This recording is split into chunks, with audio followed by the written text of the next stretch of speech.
Pressure cooker തട്ടിൻപുറത്ത് വെച്ചിട്ട് മട്ടയരി അഥവാ കുത്തരിച്ചോറ് ഉണ്ടാക്കാൻ മണിക്കൂറുകൾ ഗ്യാസ് കത്തിച്ച് കളയുന്നവർക്ക് വേണ്ടിയാണ് ഈ വീഡിയോ.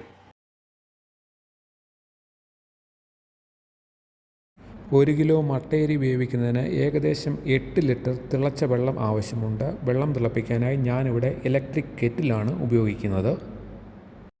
കെറ്റിൽ ഉപയോഗിക്കാൻ സാധിക്കാത്തവർ ഗ്യാസ് സ്റ്റൗ ഉപയോഗിച്ച് വെള്ളം തിളപ്പിക്കാവുന്നതാണ്. ഞാനിവിടെ 2 ലിറ്റർ വെള്ളം തിളയ്ക്കാനായി കെറ്റിൽ ഓൺ ആക്കുകയാണ്. ഈ വെള്ളം തിളച്ച് കിട്ടാൻ ഏകദേശം 5 മിനിറ്റ് സമയമെടുക്കും. ഈ സമയം കൊണ്ട് നമുക്ക് അരി നന്നായി കഴുകിയെടുക്കാം.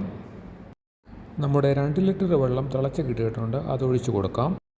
അടുത്ത 2 ലിറ്റർ വെള്ളം കൂടി തിളച്ച് കിട്ടിയിട്ടുണ്ട്. ആദ്യഘട്ടത്തിൽ നമുക്ക് ഈ 4 ലിറ്റർ വെള്ളം മതിയാകും. ഗ്യാസ് സ്റ്റൗ ഉപയോഗിച്ച് വെള്ളം തിളപ്പിച്ചാലും ഇതേ 10 മിനിറ്റ് കൊണ്ട് വെള്ളം തിളപ്പിക്കാൻ സാധിക്കും.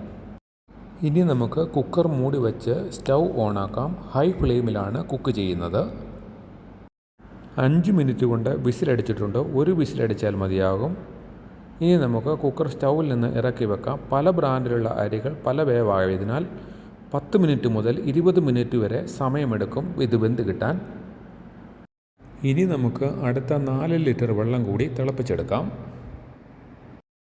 ഇപ്പോൾ 15 മിനിറ്റ് സമയമായിട്ടുണ്ട്. ഞാൻ സ്ഥിരമായി ഉപയോഗിക്കുന്ന അരി 15 മിനിറ്റ് കൊണ്ട് വേകുന്നതിനാൽ കുക്കറിലെ എയർ ഒഴിവാക്കുകയാണ്. നമ്മുടെ കുക്കർ തുറന്നു നോക്കാം. ചോറ് നന്നായി വെന്ത് വന്നിട്ടുണ്ട്. 8 ലിറ്ററിൽ അധികം അളവ് കൊള്ളുന്ന ഒരു പാത്രത്തിലേക്ക് വെന്ത് വെച്ചിട്ടുള്ള നമ്മുടെ ചോറും ഒപ്പം 4 ലിറ്റർ വെള്ളവും ചേർത്ത ശേഷം ഒന്ന് ഇളക്കി കൊടുക്കണം. നമ്മുടെ കഞ്ഞിയിൽ നിന്ന് കുറേ കഞ്ഞിവെള്ളം ഒഴിവാക്കിയതിന് ശേഷം നമ്മുടെ പാത്രം മൂടി 2 സൈഡും ക്ലിപ്പ് ചെയ്യണം.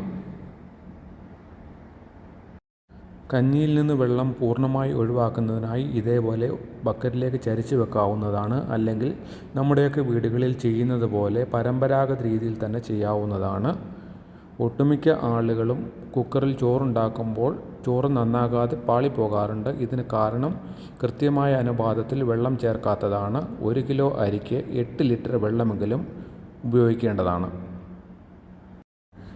യാതൊരു കുറ്റവും പറയാൻ പറ്റാത്ത തരത്തിൽ നമ്മുടെ ചോറ് വളരെ നന്നായി കിട്ടിയിട്ടുണ്ട്.